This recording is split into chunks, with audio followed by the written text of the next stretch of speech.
Americans in Mexico have been found. And in sports, the Federal Hawking Lancers are in the Sweet 16 for the first time in 53 years. Newswatch starts right now.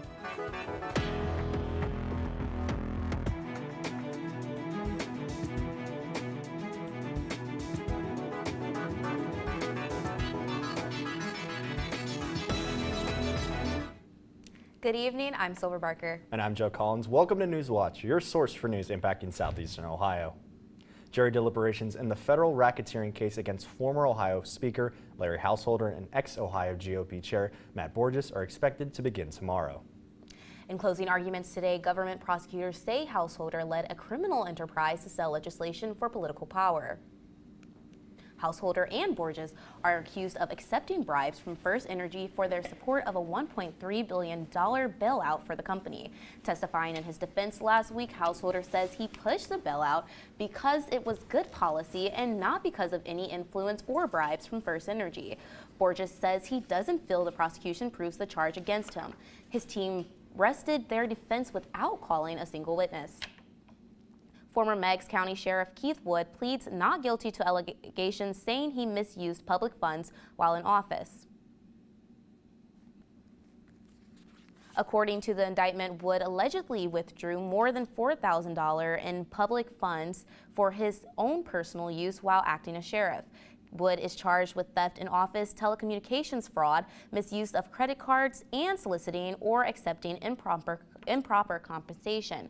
Wood's trial is scheduled to begin on September 18th. Ohio Secretary of State Frank LaRose says the state may leave a national bipartisan voter registration program if changes are not made. In a letter to head and board of the Electronic Registration Information Center, LaRose specified changes needed to be made to the board, including removing members. The ERIC is a multi-state program which was designed to help states share voter registration information. The Republican didn't identify the members of the ERIC board that should be removed, but other Republicans have singled out founder David Becker. Just a month earlier, LaRose said the program helped stop voter fraud in the U.S. after some states were previously reporting concerns with the program. West Virginia residents will be paying less personal income tax. Governor Jim Justice signed the bill cutting income taxes today. Justice says the 21% tax cut is the largest in state history. Residents will be getting more than $750 million back, representing more than 2/3 of the state's record budget surplus. More tax cuts could be triggered if revenue collections are higher than anticipated starting next fiscal year. Lawmakers also passed a credit on personal property taxes residents pay annually on vehicles. Small businesses will get a tax break, and disabled veterans will also receive property tax credits. West Virginia Governor Jim Justice signs a bill splitting the state's Department of Health and Human Resources into 3 separate departments. The bill will separate DHHR into the Departments of Health, Human Health Facilities, and Human Services. Each department will be headed by a secretary appointed by the governor. Lawmakers say the department's current setup is too large to manage and says the split will increase transparency. The bill's passage also comes after the DHHR has faced multiple allegations of abuse and mistreatment of residents. The law is expected to go into effect January of 2024. Although we do still have a few weeks until the official start of spring, it has been feeling a lot less like winter here in Athens. It's been pretty warm the past couple of days, but right now we do have some seasonal March temperatures. In Athens currently it's 47 degrees and the skies have been cleared throughout most of the day. As you can see here, according to our local radar, we have not seen any rainfall here in Athens today or throughout the entire area across the board. There has been no showers throughout the day. All clear skies. But coming this evening, we do have a special weather statement in the area. The temperatures are going to drop down into freezing cold, but I'm going to touch more about that later. But as of right now, for our temperatures across the board, we're looking at some low 30s to low 50s, so a pretty wide range here.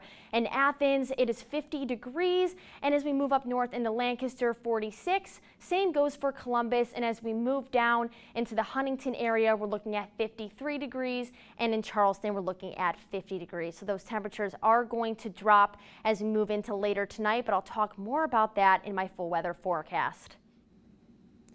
Norfolk Southern says it's making safety-based changes after 2 of its trains derailed in the state in roughly a month. John Lawrence reports. For Norfolk Southern, it was like deja vu all over again. On Saturday, one of the company's trains derailed in Springfield, Ohio. I started recording and you could see the train like get off into gravel and then it started collapsing and backing up. There were no injuries reported in Saturday's accident, and the track in that area is reopened with no risk to nearby residents, according to local officials. There were 4 tanker cars, but they were not carrying hazardous materials, and they did not carry hazardous materials prior to the derailment. But the Norfolk Southern derailment last month in East Palestine, Ohio, did have hazardous materials, and the National Transportation Safety Board is taking a closer look. We will look at their management practices, their policies. We'll also look at safety culture. That's an important part of this. Norfolk Southern says it's addressing this issue with a 6-point plan focused on boosting safety, including the enhancement of the hot-bearing detectors, which can trigger an alarm if a potential failure or high temperatures are detected. We're cooperating with the NTSB. We're cooperating with the local, state, federal resources to make sure that we investigate them fully, understand what could be done better, and make Norfolk Southern an even safer railroad. I'm John Lawrence reporting. The Environmental Protection Agency says the removal of contaminated soil in East Palestine began on Saturday and could take up to 2 months to complete. A Norfolk Southern conductor is dead after being struck by a dump truck at a facility in Cleveland today. This marks the 3rd incident involving the railroad in the state in just over a month. 46-year-old Lewis Schuster was badly injured this morning at Cleveland Cliffs Cleveland Works property. Dump truck carrying limestone collided with the front left side of the first car of the train, striking and fatally injuring Schuster. Schuster was outside the car when it happened. In a press release, the company says it is working with the Cleveland Police Department, Cleveland Cliffs representatives, and Governor DeWine to confirm details and learn everything about the incident. More information will be released in coordination with the law enforcement as it becomes available. The Ohio State Highway Patrol is investigating an emergency landing made by a single-engine aircraft in Gallia County. According to OHSP, the V-tailed Bonanza made an emergency landing around 2:30 p.m. yesterday. The small aircraft was forced to land in a field near State Route 7 after reportedly losing power. The pilot was the only occupant of the plane and walked away with no injuries. Jason Butler, the owner of the property where the plane landed, says this is the 2nd time a pilot has made an emergency landing in his field. Butler says a couple of years ago, another pilot landed on the property after his engine failed. Investigation is still ongoing. After the break, the 4 kidnapped Americans are found in Mexico, but 2 are dead. That story is still ahead. Plus, another aviation incident shakes the industry. These stories and more when Newswatch returns. WOUB is recognizing members of our Cornerstone Society. The Cornerstone Society is a group that wants to ensure the future of public media in our region. It includes people across our area who value news, entertainment, and cultural programming, as well as the educational services WOUB provides. Also included are graduates of Ohio University who took part in the WOUB Student Professional Development Program. Thanks to the Cornerstone Society for their generous support. To learn how you can be involved, email woub@woub.org. Why Chillicothe? Why this area? For some reason, this became a mecca for what was probably a religion, what we call Hopewell culture. We'll never know the reason that this was so important to certain people and why that developed, but it's certainly a beautiful place for it to have happened.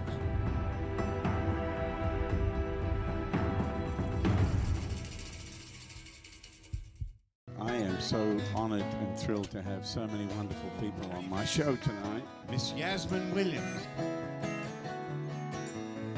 Miss Sierra Hull, Miss Emmylou Harris. Yeah, just don't believe her when she says her love is dead. Wednesday at 9 on WOUB. Makes me even more proud to be black. On Finding Your Roots, journalist Gail King. We were not to talk about it, and she never wanted to talk about it. Actor Issa Rae. Whether I like it or not, it does inform a lot of who I am. And director Jordan Peele. I've always known that there's family out there. Complicated histories. How did they get away with that? Entangled family trees. You are 1/3 white. Take that back. Finding Your Roots. Tuesday at 8 on WOUB.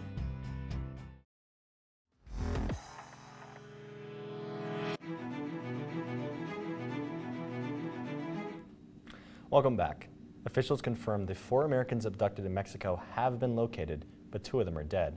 One source familiar with the investigation says the 2 survivors are now in the care of the FBI and have returned to the United States. Family members say the group of friends traveled from South Carolina, so one of them could undergo a medical procedure. Gloria Pasmino has the latest. A bittersweet ending to the search for 4 Americans kidnapped in Mexico. The governor of Tamaulipas, Mexico, confirming 2 are dead and 2 are alive. A U.S. official familiar with the investigation says the group was found at what appears to be a medical clinic in the border city of Matamoros.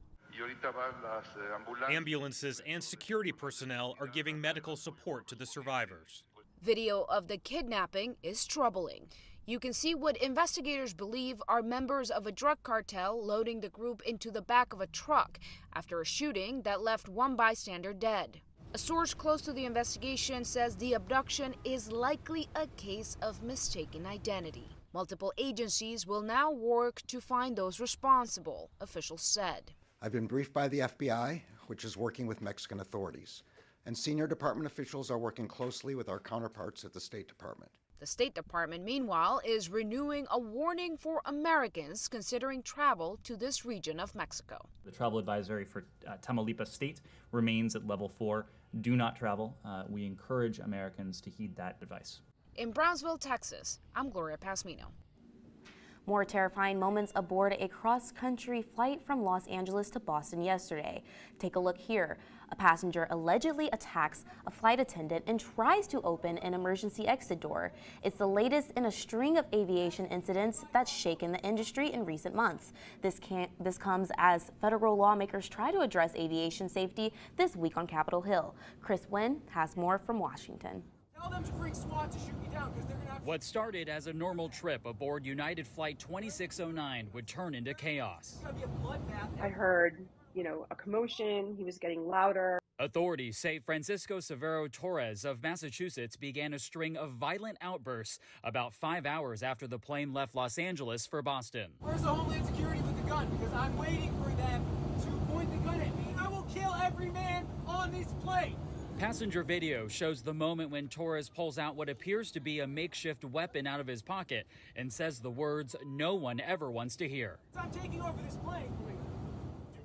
The Justice Department says Torres rushed towards one of the flight attendants in a stabbing motion with a broken metal spoon, hitting the flight attendant on the neck area 3 times. Many men from the plane jumped up, followed him, tackled him to the ground, and there were probably about 4 to 6 of them that sat on top of him to restrain him.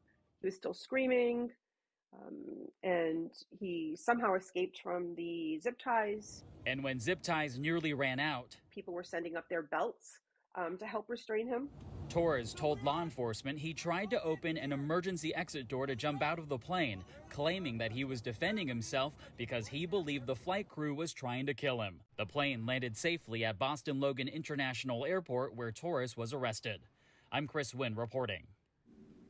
Justice officials say Torres faces 1 count of interference and attempted interference with flight crew members using a dangerous weapon.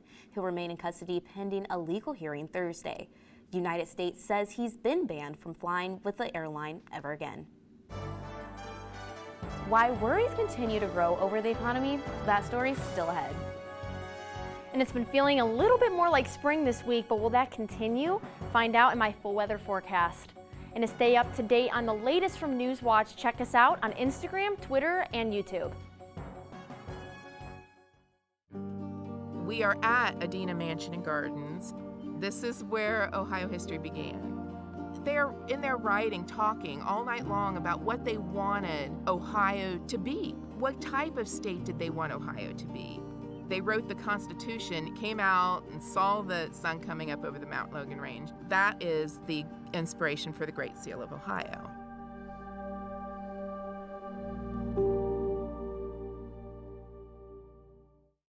Good evening, ladies and gentlemen. You're all very welcome to our show here at the Theatre Royal and Castle Bar in County Mayo in Ireland. I'm leaving on a jet plane. I don't know when I'll be back again. The beloved Irish crooner returns to PBS with a new heartwarming concert. It's Daniel O'Donnell from Castlebar. Thursday at 8 on WOUB. I am so honored and thrilled to have so many wonderful people on my show tonight. Miss Yasmin Williams, Miss Sierra Hull, Miss Emmylou Harris. Yet you don't believe her when she says her love is dead. Wednesday at 9 on WOUB. PBS Passport gives you access to a phenomenal library of drama, history, science, and performance programs. You can watch whenever you want with the PBS app. Passport is the most popular member benefit we've ever offered. But did you know that you can receive access to Passport by donating your car, truck, or boat? Well, you can. So put that vehicle you no longer need to good use. Go online or give us a call right now to donate it. And thanks.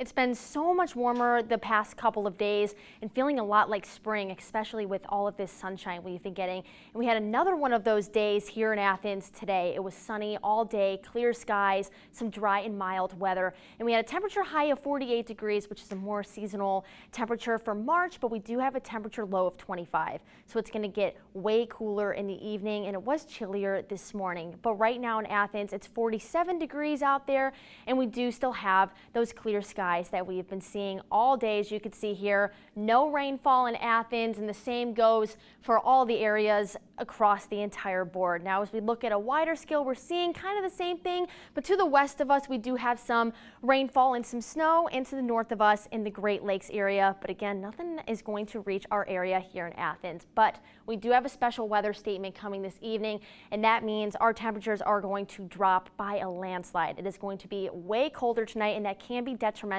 to our spring growing season. As you can see here, our overnight low tonight is going to be 25 degrees, but those clear skies that we saw today are going to continue tonight, so it's going to be some dry weather again this evening. And the same thing goes for tomorrow. As you can see here, it's going to be another partly sunny day, so hopefully that sunshine is going to warm us up quite a bit tomorrow. We're going to have a temperature high of 49, so it's going to be similar to today, and we're going to have another really cold night tomorrow evening, and in the morning it's going to be cool as well. But as we take a look here, this chaos you can see to the west of us, all this rainfall, none of that is going to be hitting us tomorrow. And the same goes for Thursday. Throughout the entirety of the day, we're not going to be seeing any rainfall, but that high pressure lingering in the area is going to be bringing us another partly sunny day Thursday. That sunshine is going to warm us up yet again with a high of 52 and a low of 34. But we do have a new low pressure system coming in Thursday evening, so that's going to be bringing us some rainfall, and that's going to continue into Friday. As you can see here, we're going to have a rainy day with a high of 51 and a low of 28, and that's going to continue into the weekend.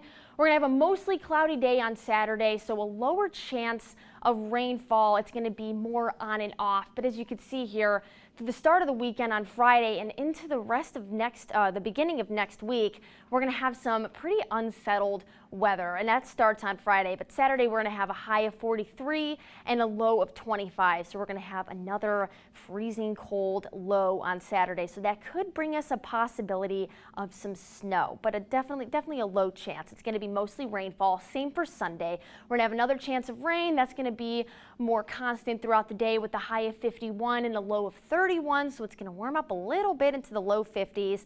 And on Monday, we're going to have another rainy day with a high of 48 and a low of 27. And the same goes for Tuesday. We're going to go down to 44 and a low of 24. So expect some rainfall starting this weekend and into next week. Thanks, Peyton. Federal Reserve Chair Jerome Powell is on the hot seat on Capitol Hill today as the economy continues to serve up mixed messages and uncertainty. Powell says more rate hikes are likely coming, but worries continue to grow over what this means for the economy. Mike Valerio has the latest. The economy is running red hot. Inflation heating up in January, along with consumer spending and job growth. But cooling it down may be painful. Although inflation has been moderating in recent months, the process of getting inflation back down to 2% has a long way to go and is likely to be bumpy. In his testimony before the Senate Banking Committee on Tuesday, Federal Reserve Chair Jerome Powell took a hawkish stance on battling inflation as the central bank awaits key pieces of economic data, like the February jobs report due out this week. If the totality of the data were to indicate that faster tightening is warranted, we'd be prepared to increase the pace of rate hikes. Powell confident the Fed will be able to rein in inflation and get the economy on track. There are some things that we can't affect, but over time we can achieve 2% inflation, and we will.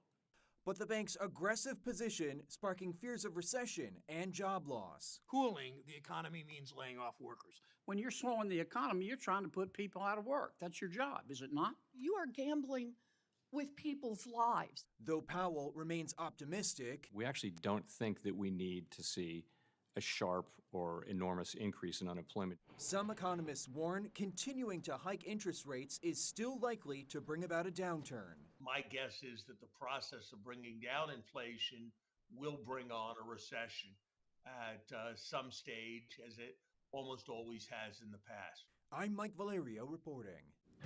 Coming up in sports, the Federal Hockey Lancers take their next step towards history. Find out more about that game when Newswatch returns. But be sure to stay tuned to WOUB. Here's a look at what's coming up tonight on your public television station. I am so honored and thrilled to have so many wonderful people on my show tonight. Miss Yasmin Williams, Miss Sierra Hull, Miss Emmylou Harris. Yet it don't leave her when she says her love is dead. Wednesday at 9 on WOUB. Good evening, ladies and gentlemen. You're all very welcome to our show here at the Theatre Royal and Castle Bar in County Mayo in Ireland. I'm leaving on a jet plane. I don't know when I'll be back again. The beloved Irish crooner returns to PBS with a new heartwarming concert. It's Daniel O'Donnell from Castlebar. Thursday at 8 on WOUB. Makes me even more proud to be black. On Finding Your Roots, journalist Gail King. We were not to talk about it, and she never wanted to talk about it. Actor Issa Rae. Whether I like it or not, it does inform a lot of who I am. And director Jordan Peele. I've always known that there's family out there. Complicated histories. How did they get away with that? Entangled family trees. You are 1/3 white. Take that back. Finding Your Roots. Tuesday at 8 on WOUB. Lucy Ware Webb was born here. As a young lady, as the wife of the governor, as the wife of the President of the United States, she's always the same person. Just a terrific lady. As residents of Chillicothe, we're very, very proud of her. To have a person of that character to represent this community, small as it is, in the White House.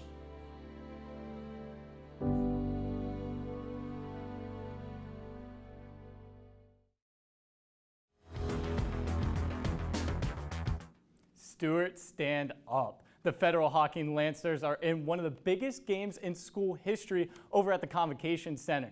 The Lancers currently trail the Highland Hawks 36-34 in the third quarter, and Federal Hockey is in the Sweet 16 regional semifinal matchup for the first time in 53 years. Meanwhile, Highland is coming off its 2-point upset win over the River Pilots. A win means the Lancers will advance to the Elite Eight on Friday at the Convo. If you want to stay up to date on that battle, Hardwood Heroes has you covered. Follow along on Twitter at Hardwood Heroes to get the update until the final buzzer. From a historic game to a historic figure, Trimble boys head coach Howie Caldwell has captivated his players for almost a decade. Newswatch reporter Cameron Knupp sat down with the Southeast Ohio coaching legend to learn more about his history. Walk into Trimble High School's William White Gymnasium on a game day, and you're sure to hear the crack of head coach Howie Caldwell's patented stomp, as well as his ear-piercing whistle.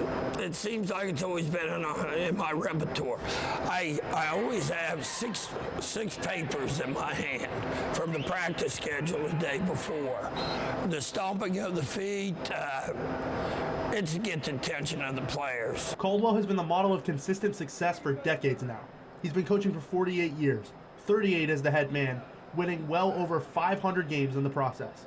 For Caldwell, molding young minds on the basketball court and in the classroom has been a lifelong dream. I used to practice as a third grader that somebody was coming to my class that had been absent, and I had to sign my initials, HBC. And I kind of thought from then on that I wanted to be a teacher and a coach. Caldwell retired from teaching in 2011, but he's still a teacher of the game.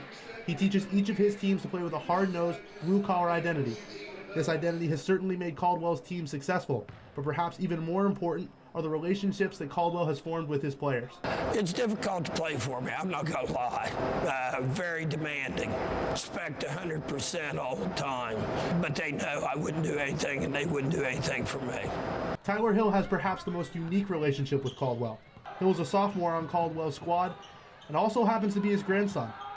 I think our relationship off the field or off the court is really, really, really tight. And I tell my grandpa just about everything. And he gives me life lessons throughout the way, and I appreciate him a lot. That personal relationship doesn't end with Caldwell's players and staff. This is a football, sports-oriented community. Great community. I mean, tremendous. As we look back here to the left, that's my granddaughter. Best seat in the house in loving memory of Kaylin Hill.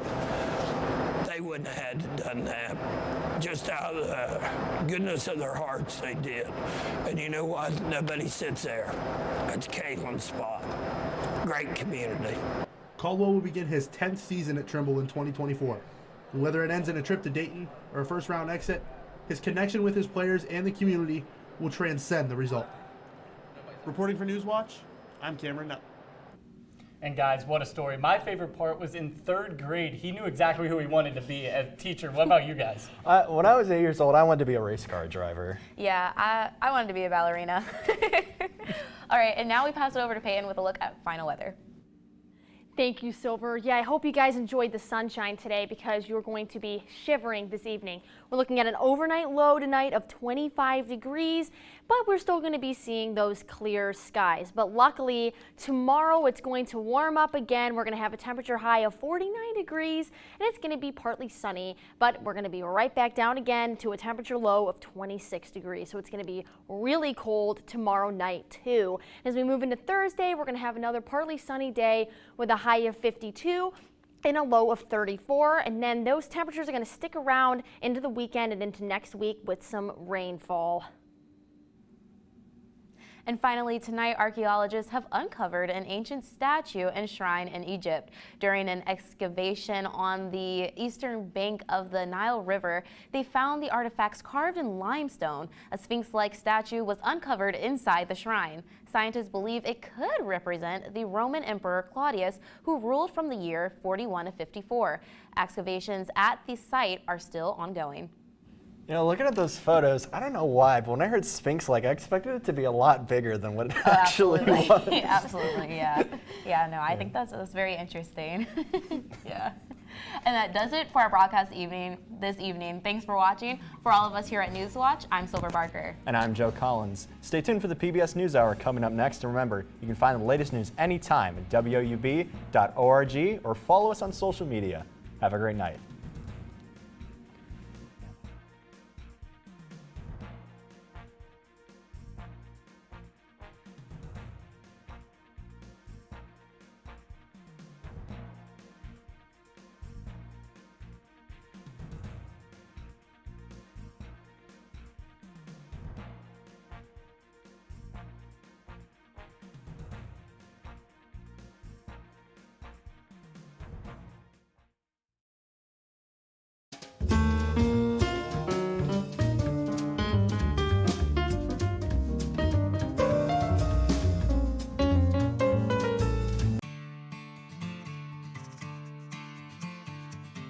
Support comes from Visit Athens County.